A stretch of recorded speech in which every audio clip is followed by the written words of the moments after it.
Hello everybody and welcome back for another episode of Indie Impressions. My name is Nick and today we're going to be checking out something called Within by developer RageKit. This is an experimental first-person surreal game focusing on being atmospheric and generally quite unsettling, and the developer describes it as an experimental video game questioning the notion of space in a virtual world where the player wanders in an ever-changing place chased by a mysterious figure. And what I didn't realize at first was this is actually a rather horrific game in some ways, although maybe subtle ways at first, because, well, first thing you noticed, well, there was nothing else to see in this room except for 4 white walls, and then all of a sudden things start to appear. But what I didn't get when I was first wandering about in this rather labyrinthian anti-chamber inspired, and I don't know if that's actually true that it's anti-chamber inspired, but it definitely looks like it's paying some homage to one of my favorite games, actually, just by virtue of its sparse nature and very flatly colored situation. But what I didn't really know was that there were these shady moments here that they kind of use, like, is it dye dot? Is that what it's called? It sort of looks like a minimalistic comic book printing with, like, low resolution. And this, whatever this is here, is actually rather malevolent, and we want to watch out for it later, because it will take form and it will chase us and kill us. So we've got to actually be aware that there are times where we might need to run for our lives, and in fact, our character even has a sort of fatigue thing going on where if we run for too long, he or she can't seem to keep up after a little while, and all of a sudden we might find ourselves in a very dangerous situation. So we want to make sure wherever we find ourselves, there will be some sort of escape route, and hopefully we will still be able to run. And I'm not sure to what degree that thing can actually chase us. It seems like it gets pretty fast, though. So I thought this was just supposed to be kind of a quiet, contemplative, introspective type of game. It turns out it's got a little bit of a horrific moment or two to it as well. So I don't actually know where I'm going. In fact, every time I've tried this game, and it's only been, 2 tries, I think, so far, each time taking about a couple of minutes, I've run myself into either a dead end or gotten myself killed, and I'm not sure exactly where the goal lies, but this whole thing is supposed to take about 5 to 10 minutes if you are successful in your mission. I think that is not a way that I can go, so we're going to head back up in this way, and hopefully a different door will present itself. Oh, that's a little bit unsettling. Alright, well, we'll just kind of not pay attention to that. It'll just be the spider on the wall for the moment. Oh, geez, what have I done? Did I just really... I went outside of this room, went up some stairs, and found myself in the same room. So we've got some, I guess we would call it non-Euclidean geometry going on, where things start to not really make any sense, which can be very unsettling and unnerving, and this is certainly not helping any. In fact, this attempt, oh god, the sound it makes is pretty horrifying as well. This attempt seems like it's doing the best job of any so far to set up the scenario that we should probably be kind of afraid of this object, which is now here. Okay, so we're gonna probably not go in that direction at all. I guess that means we'll be going back around the corner to the same area. I might be running myself back into the same area again. I don't know, we'll see. This is the first time I've actually discovered this room, and I've never been stuck quite in this position where it seems like everywhere I go leads back to the same place. But I'm getting what the developer means by mentioning anxiety here, because it's sort of a thing that creeps up on you sometimes, and that's not how we want it to go. I'm gonna run up here and hope that I can maybe jump down. Oh. The door that it intended to come out of is now sealed. Well, good for me. Oh, okay, there's a new area to go through over here. Thank goodness, that actually helped me out quite a bit. Oh, geez. Alright, well, that's pretty bad. What's going on downstairs, though? Alright, I think we finally freed ourselves of that endless loop. And we find ourselves now in a place that I am actually a little bit familiar with. This is the low ceiling room. I'm gonna name them, apparently. I don't know. They don't really have names, but I have decided this one does. And the one on the left, I believe, is the one we came in from. And sometimes I've seen doors appear in this area as well, but there don't seem to be any right now. So we're gonna probably... Wait, does that make sense? Yeah, okay. I thought maybe that wall went out further than it actually did, and maybe intersected with the space on the other side. That would be a pretty nightmarish situation where space started to take control of other space in ways that don't actually work. Okay, I really don't want to turn a corner and run straight into this thing, because as soon as I get hit by it, it's... Oh, geez, the wall went away. I don't know what to do about that. Where even am I? I don't think I'm supposed to come out up here. Oh, there's a pit down here now. Okay, let's go this way then. Yeah, as soon as you get touched by that, it's GG. The game just ends straight away and puts you back on the desktop. One of my pet peeves, though, as far as dealing with, malevolent enemies in video games, I never, ever want the game to just quit to the desktop under any circumstances. I know it's for effect most of the time, or it just seems like the right thing to do, terminate process. But in terms of trying to record something, well, it's definitely a bit on the frustrating side, having your feed just cut in the middle of you trying to discuss an element. I know developers don't design games in mind with, the people that are going to be covering them necessarily and their technical constraints. Oh god, it's right in front of me! Well, I've officially been gotten at this point, and that was actually surprisingly a lot more scary than I would have expected.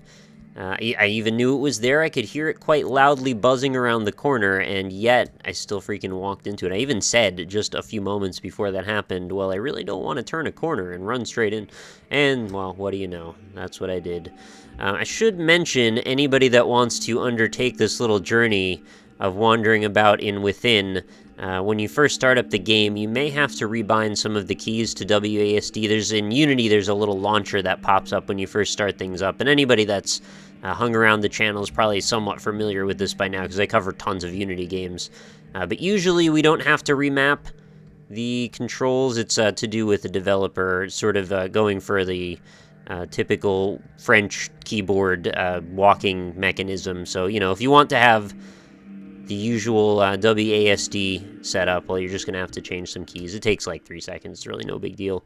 But I just figured I would mention that in case somebody starts the game up and, finds themselves unable to control their character properly. It is probably just worth knowing.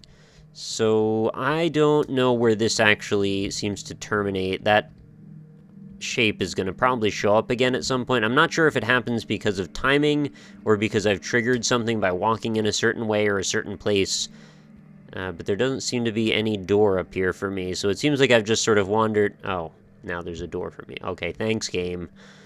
Thanks for considering my feelings on that one. Okay, so we'll go back down, I guess, and see where this takes us. I don't know what the actual goal here is going to be, whether there's some kind of item or object or doorway or something that I'm going to traverse that's going to get me out of this nasty maze. But it is definitely quite interesting to see. It's reminding me not only of Antichamber, but also a little bit of the Cube movies, just in that it's like this endlessly rearranging combination labyrinthian structure, endlessly combining labyrinthian structure, and I don't know where we need to be to get to where, to end to what. I don't know. It's all a bit of a mind screw, and that's kind of fun sometimes. Okay, so this is the room that we were in, that we kept getting stuck in, where there was not really a way forward. And it's looking like right now there isn't really another way forward other than the one way that is presented, well, was presented. I guess now we've got that one, which I am familiar with where that one goes. So it just seems like sometimes you just turn away and then you look back and your perspective has changed and all of a sudden... there's a new doorway where you thought there was none, and I guess we're not going that way after all. Scary shape. Something about that sound and the sparse nature of what is all around us being, so empty. You're kind of trapped in a horrifying way, because you don't even know where you can run at times. Like, the walls are just going to change around you, and you won't be able to run away in the same direction as you expected. And you also don't really understand what that thing is or how it can move or what its capabilities are. Whether or not it's like teleporting through these random shadows that seem to show up in the walls. That effect, whatever that shading effect is, that's partially why I keep thinking about Antichamber too, because I feel like I've seen that effect in that quite a bit too. Is this just going up and up further than ever before? Am I going to reach a new height? I have to assume with the level design of this that it's probably all mapped out, and basically we're just wandering in and out of doors that are opening and shutting, and not that things are actually, like, moving around and restructuring. It's probably just walls that are disappearing and reappearing. And that does take a little bit of the majesty out of the concept, because I would really love to see a thing that's, like, dynamically moving around me. But at the same time, I kind of have no idea the logistics of something like that. Sounds like an absolute nightmare, trying to animate physical structures like that to move around outside of the perspective of the player. Sure, someone's tried it, and probably has accomplished it, and I've probably even covered a game like that at some point on the series, but I can't really think of it off the top of my head. Too many hallways, though, I guess, if I had one complaint here. I feel like I'm wandering down hallways all the time, and I wish there were a few more of these central point rooms, because I have seen a couple that were actually pretty cool looking, and I don't seem to be able to get back to them now, and I don't know why. But I guess the mystery is part of the fun, isn't it? It would also be really neat to think if, like, what if this branched out from being a monochrome scenario, all of a sudden maybe we discover a certain colored area that we can sometimes get to and then sometimes can't. It certainly would go a very, very long way to differentiating space if you just found the set of turquoise rooms for a while and then you wander about in those and find out that, well, it looks like we're going in freaking circles here, as I'm sure you could tell. There are definitely more rooms than this, and I've actually discovered a couple of them, but it seems like now I'm having a pretty hard time with that. Okay, I don't even know. Like, that one was just not there 3 seconds before I turned my head around, I think. That's like the smallest patch of shadow, isn't it? We'll go through one more room here and just see if we can get to one other different place. Liberal use of the shift key here, but again, I don't want to overtire my character. If I'm overtired, I'm not going to be able to run when I need to. But I do really like to not have to walk very slowly through all of these hallways. Nice ambient atmospheric music playing as well. I mean, maybe not music is the right word for it, but, you know, it's atmosphere setting sound effects, I guess you could say. What's going on over here, actually? Seem to have found the white world that there doesn't seem to be walls for some reason. Alright, so it seems to be like one-sided or something. I don't really understand what it is that I'm looking at there. I also kind of like this aesthetic, too, that everything just sort of looks like it's surrounded by hand-drawn lines. Super minimal, but there's just enough here that it actually just looks really nice. Might do with a few little, like, ornate moments on some of the walls, perhaps, but I guess that's what this could be for. The shading certainly stands out quite well when you have just stark white on every single surface.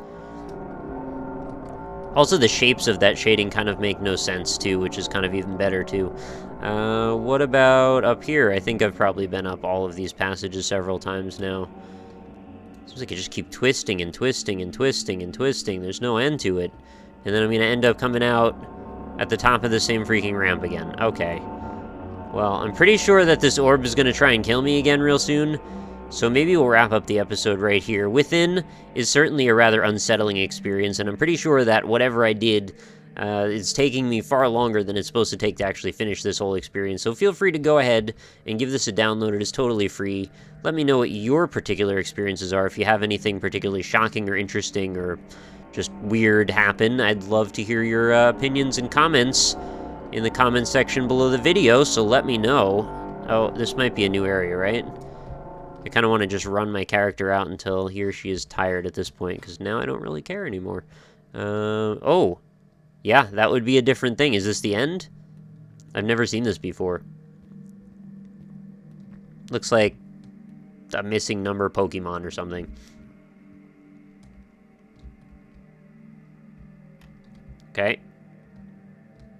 I stepped inside and through it, and oh geez.